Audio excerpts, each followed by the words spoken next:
Good morning बच्चों, good morning, good evening, good afternoon, good night, what जिस भी time आप इस वीडियो को देख रहे हो, ठीक है, तो अकॉर्डिंगली एडजस्ट कर लेना कि गुड मॉर्निंग है, गुड आफ्टरनून है, गुड इवनिंग है या गुड नाइट है, ठीक है। तो आज हम डिस्कस करने वाले हैं आपके क्या सॉल्यूशंस किसके आपके एग्जाम के, जो भी आपका एग्जाम में क्वेश्चन पेपर आया था तो उसके सॉल्यूशंस डिस्कस करने वाले हैं। अभी तक आपने शायद नहीं चेक किया हो कि आपके एग्जैक्टली कितने मार्क्स आने वाले हैं, तो रिजल्ट्स आने से पहले आप इन वीडियोस के थ्रू जान सकते हो कि आपके एक्चुअल में मार्क्स कितने आने वाले हैं, ठीक है। तो एक एक करके एक एक क्वेश्चन देखते हैं और उसका आंसर जानते हैं कि सर उसका आंसर क्या है। तो मैं डिस्कस करूंगा अपना सब्जेक्ट यानी कि क्या, बिजनेस मैनेजमेंट एंड इकोनॉमिक्स। तो देखते हैं एक एक करके क्वेश्चन और आंसर्स देखते हैं कि भैया सही है या नहीं है। ये किसी बच्चे ने मेरे जिनको मैंने पढ़ाया था, किसी बच्चे ने क्वेश्चन पेपर मुझे भेजा हुआ है, तो उन्हीं में से हम देखने वाले कि भैया सही है या गलत है। मैं आपको एग्जैक्ट आंसर बताते हुए चलूंगा, ठीक है। तो चलिए स्टार्ट करते हैं। चलिए सर, तो पहला क्वेश्चन आ रहा है हमारे सामने क्या कि विच one of the following is not a condition for price discrimination, ठीक है। प्राइस डिस्क्रिमिनेशन क्या होता है? जब सेलर सर कस्टमर से अलग अलग प्राइस चार्ज करता है, तो that is basically price discrimination. तो देखते हैं सर आंसर्स। पहला बोलता है सर कि आपका इग्नोरेंस ऑफ द कंज्यूमर, यानी कि इग्नोरेंस ऑफ द कंज्यूमर क्या है? कंज्यूमर भैया प्रोडक्ट का जो क्वालिटी है वो चेक कर रहा है उसके प्राइस के बेसिस पे। तो ऑब्वियस सी बात है भैया, मैं ज्यादा प्राइस चार्ज करूंगा किससे? जब कस्टमर को लगेगा कि क्वालिटी ज्यादा अच्छी होगी, तो यहाँ पर पॉसिबल है। टैरिफ बैरियर भी अलग अलग स्टेट्स हैं, अलग अलग आपके इंटरनेशनल मार्केट है, तो अलग अलग प्राइस चार्ज किए जा सकते हैं, ये भी सही है। ज्योग्राफिकल डिस्टेंस, एक मार्केट लोकल मार्केट है, एक थोड़ी बड़ी मार्केट है, डिस्टेंस थोड़ा ज्यादा है तो हम प्राइस अलग अलग चार्ज कर सकते हैं। यानी कि सर तीनों के तीनों कंडीशन है किसकी? प्राइस डिस्क्रिमिनेशन की। बट क्वेश्चन क्या था? Which one of the following is not a condition for price discrimination? तो the correct answer is none of the above, क्योंकि सारे प्राइस डिस्क्रिमिनेशन की कंडीशन है, ठीक है। चलिए sir, the second one is बुकाफू। Dash is not a dimension of बुकाफू। बुकाफू अगर आप लोगों को याद हो अगर आप लोगों को याद हो बेटा, क्या फुल फॉर्म थी बुकाफू की? सर वॉलेटिलिटी, अनसर्टेनिटी, कॉम्प्लेक्सिटी, याद है, एम्बिग्यूटी और fear of unknown and unprecedented, याद है आपको? सर तो देखते हैं जरा। सर वॉलेटिलिटी होता है, सर अनसर्टेनिटी होता है, सर कॉम्प्लेक्सिटी होता है, सर अनप्रिपेयर्डनेस, ये तो मैंने बोला ही नहीं भी, यानी कि the correct answer is option D. चलिए सर बिल्कुल सही है। आगे चलते sir, the next one is कहता है फेरा हैज बीन। फेरा फेरा फेरा फेरा फेरा, फिर हेरा फेरी नहीं है सर, फेरा। फेरा को रिप्लेस किया गया था किससे? सर फेना गलत, फीना गलत, सर इसको रिप्लेस किया था किससे? फॉरेन एक्सचेंज मैनेजमेंट एक्ट, ठीक है। तो सर दिस इज फेमा, ठीक है सर। अच्छा आगे चलते हैं sir. The nature of the PPF, the nature of the PPF is, sir अगर आप लोगों को याद आ रहा हो सबसे पहले चैप्टर में हमने डिस्कस किया था पीपीएफ की प्रॉपर्टीज के बारे में, तो क्या था sir? Concave to the origin, याद आ रहा आप लोगों को? The correct answer is concave to the origin. Reason क्या था सर? आप लोगों को याद होगा, इंक्रीजिंग एमआरटी की वजह से ऐसा होता है सर। इसकी शेप जो कॉन्केव टू द ओरिजिन है वो क्यों है? Due to increasing MRT. Sir चलिए सर बहुत बढ़िया। 54 54 हो चुका है। 55 देखते हैं कि जो one of the following which one of the following will have highly inelastic supply, highly inelastic, elasticity का मतलब क्या था? सर सप्लाई के केस में इलास्टिसिटी ऑफ सप्लाई का मतलब क्या है? सर प्राइस बढ़ेगा सप्लाई बढ़ेगा, प्राइस घटेगा सप्लाई भी घटेगा, ठीक है। इनइलास्टिक का मतलब क्या है? समवेयर अपोजिट, यानी प्राइस बढ़ेगा बट फिर भी हम उसकी सप्लाई को नहीं बढ़ा पाएंगे। तो देखते हैं जरा कंज्यूमर ड्यूरेबल गुड्स। सर यहाँ पर प्राइस बढ़ाने पे आप सप्लाई बढ़ा सकते हो, प्राइस घटाने पे आप सप्लाई घटा सकते हो। सर नेक्स्ट है पेरिशेबल गुड्स। पेरिशेबल गुड्स कौन से होते हैं सर? ऐसा प्रोडक्ट जिसको आप ज्यादा टाइम तक स्टोर नहीं कर सकते। यानी कि सर अगर आप लोगों को याद हो हमने क्लास में ये डिस्कस करा था भैया, फॉर एग्जाम्पल मैं टमाटर बेचता हूँ, शक्ल भी लगती है मेरी टमाटर बेचने वाली है, ऐसे कह रहे बच्चे। सर अगर मैं टमाटर बेचता हूँ, ठीक है, मैं बाजार में रेडी लगाता हूँ टमाटर बेचता हूँ, तो भैया आप लोगों को पता होगा जब मार्केट खत्म होने वाली होती है ना, तो पता है प्रोड्यूसर क्या करता है, यानी सेलर क्या करता है? वो प्राइस कम कर देता है ज्यादा क्वांटिटी बेचने के लिए। सर लास्ट में लॉजिकली उसे ज्यादा बेचने के लिए क्या करना चाहिए? प्राइस बढ़ाना चाहिए, क्योंकि हमने तो यही पढ़ा लॉ ऑफ सप्लाई के अंदर कि प्राइस बढ़ेगा तो सप्लाई बढ़ेगी। सर उसको क्या करना चाहिए? प्राइस बढ़ाना चाहिए, बट वो क्या करता है? प्राइस को क्या कर देता है सर? कम कर देता है। यानी कि क्या sir? Correct answer is perishable goods. समझ गए? क्योंकि ज्यादा टाइम तक स्टोर नहीं कर सकते सर, खराब हो जाएगा, जो पैसा आज मिल रहा वो भी नहीं मिलेगा। देखते हैं all factor of production become variable in sir long term. याद आ रहा है? याद आ रहा है? याद आ रहा है कि नहीं आ रहा? सर याद आ रहा है, बिल्कुल सही बोला। कहता है sir supply of money refers to the total money held by RBI. RBI नहीं sir. Total money with the all commercial bank and the RBI नहीं sir. Total money in the government account नहीं sir. Total money held by the public, यानी कि आप और मैं जो लेके बैठे हैं, that is basically termed as money supply. तो correct answer is option D. 58 देखते हैं। Dash is a market situation where there are few sellers producing comparable product. Sir किसकी बात चली? This is oligopoly. Few seller किस में होते हैं सर? ओलिगोपोली में होते हैं। समझ गए सर? हाँ जी सर समझ गए, बिल्कुल सही है। आगे चलते हैं। Why does the law of increasing return operate? अगर आप लोगों को याद हो सर 3 स्टेजेस होती थी, law increasing return, diminishing return, negative return, याद आ रहा है? लॉ ऑफ वेरिएबल प्रोपोर्शन के अंदर हमने पढ़ा था। सर देखते हैं जरा इसके reason, need to reach the right combination, sir ये भी है बात। Full use of fixed individual factor, sir ये भी सही है। Efficiency of variable factor, sir ये भी सही है। Correct answer is D. Yes और नो? सर आगे चलते हैं, आगे चलते हैं सर, आगे चलते हैं।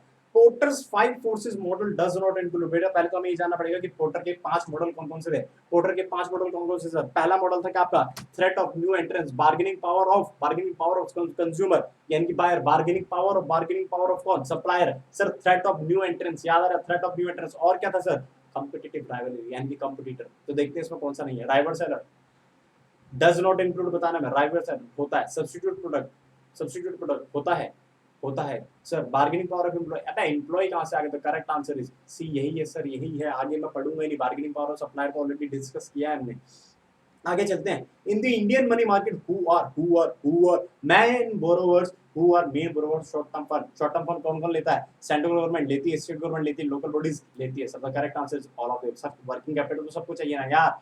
Next one, dash is the profit of a firm earns in excess of normal profit. Sir याद है आप लोगों को? Normal profit, super normal profit और एबनॉर्मल लॉस, याद आ रहा है? सो सर जो एक्स्ट्रा प्रॉफिट कमाते हैं उसको हम क्या बोलते हैं? Super normal profit. सर बहुत अच्छे, बहुत सही चल रहा है। आगे चलते हैं।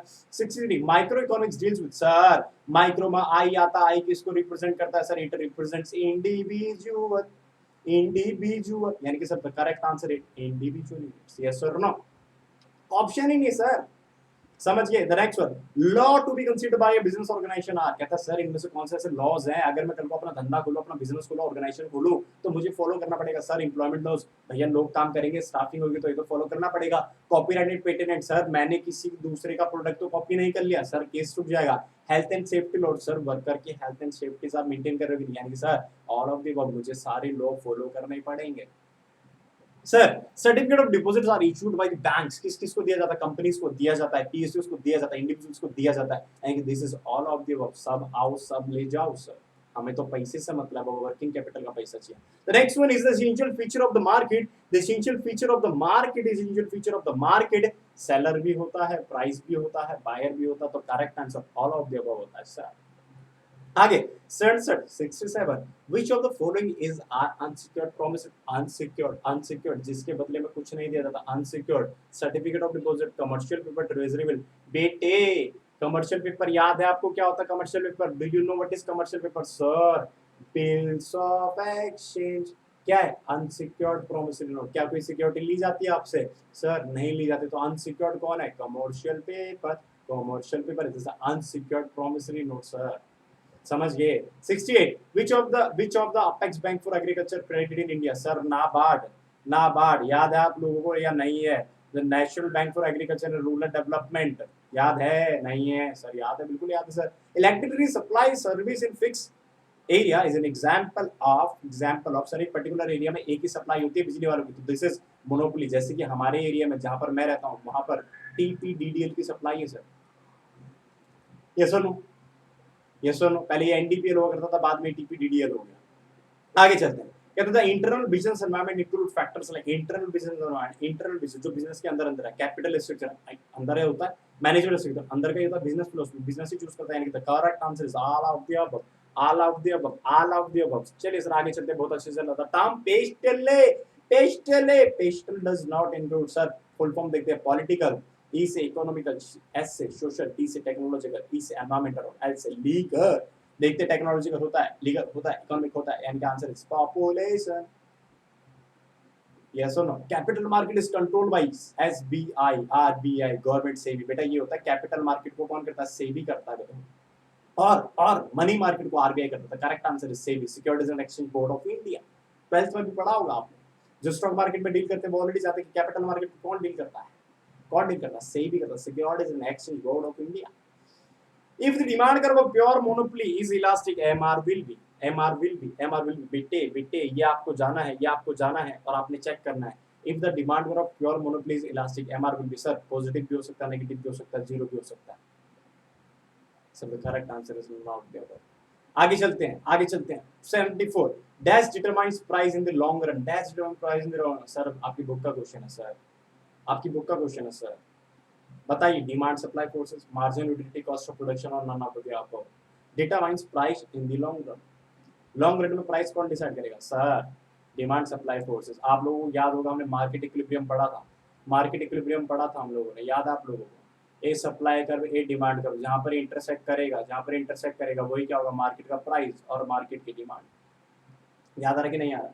याद आ रहा सर। नेक्स्ट चलते हैं। which one of the following would lead to fall in demand for money? Which one of the following would lead to fall in demand for money? Which of the following? Sir, increase in real rate of interest. Sir अगर मैं rate of interest बढ़ा दूंगा, अगर rate of interest बढ़ जाएगा तो आपको आपको लोन क्या मिलेगा? महंगा मिलेगा। तो ऑब्वियस सी बात है, जब लोन महंगा मिलेगा तो आप ऑटोमेटिकली क्या करोगे भैया? ऑटोमेटिकली डिमांड कम कर दोगे यार। बहुत अच्छे। Next one. 76. Money market deals with long term credit, short term credit, both A and B.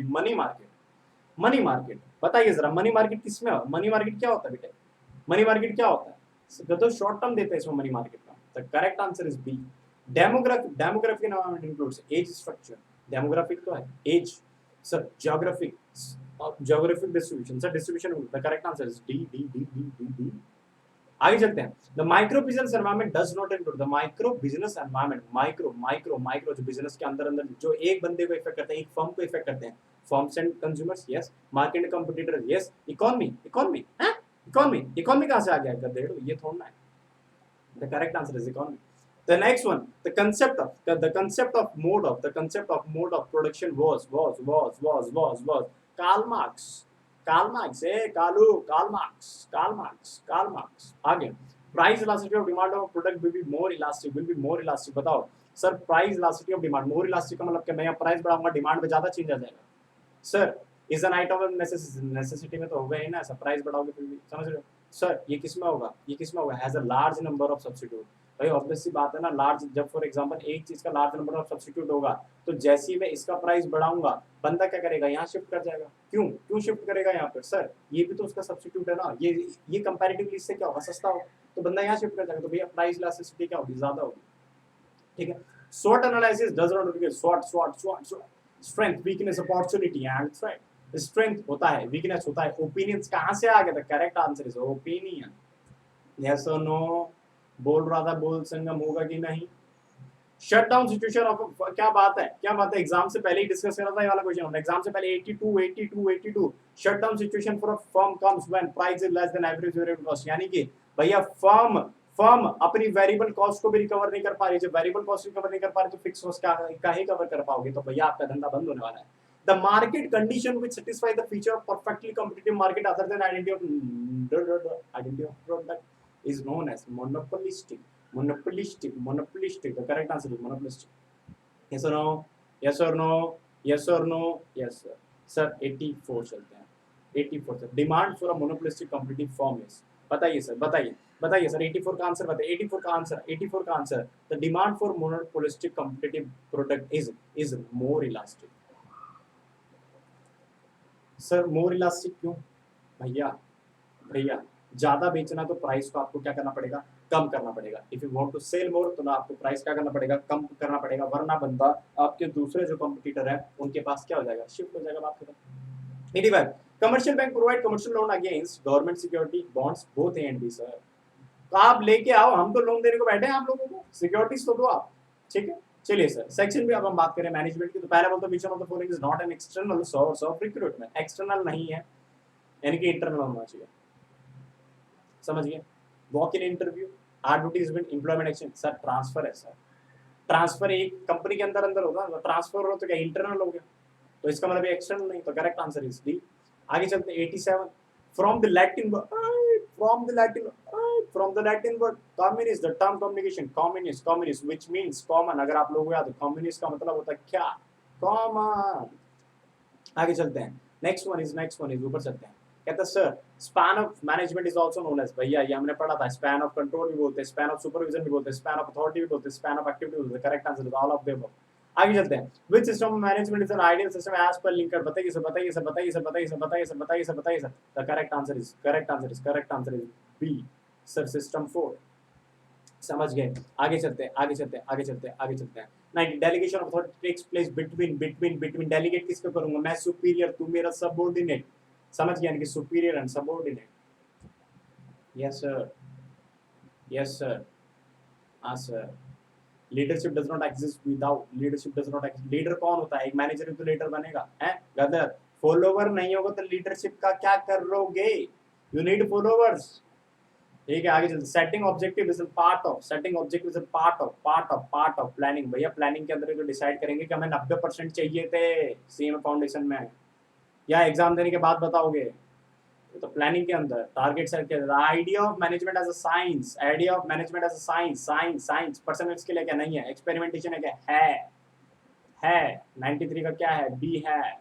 94 that's the first step in the decision making process. क्या होता है?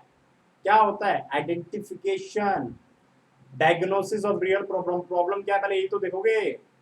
In the early stage of dash the process of coordination must begin. Sir planning, क्योंकि लोग यहीं पर आना शुरू कर देते हैं तो कोऑर्डिनेशन भी वहीं से शुरू हो जाना चाहिए। Sir 96 dash is not a step in the staffing process, man power planning, education, selection, training and development. Sir correct answer education. पढ़ लिख के तो तुम आओगे ना, मैं थोड़ा ना पढ़ाऊंगा तुम्हें। मेरी ऑर्गेनाइजेशन में काम करने आए हो, तुम पढ़ लिख के आओगे ना, ग्रेजुएट होके आओगे, मास्टर्स करके आओगे, सीएमए बन के आओगे, सीए बन के आओगे, हैं? Next one dash is not an agency course. अगर आप लोगों को याद हो, एजेंसी कोर्स 3 तरीके की हुआ करती थी, अगर आप लोगों को याद हो तो कौन कौन सी? कौन कौन सी? बॉन्डिंग, रेजिडुअल, मॉनिटरिंग, यानी कि द करेक्ट आंसर इज कौन करेक्ट। आगे चलते हैं, आगे चलते हैं। Sir progress programmed decisions are taken by programme. एक बार हमने बना दिया, अब आप फॉलो करते रहो, यानी कि कौन करेगा? लोअर मैनेजमेंट करेगा।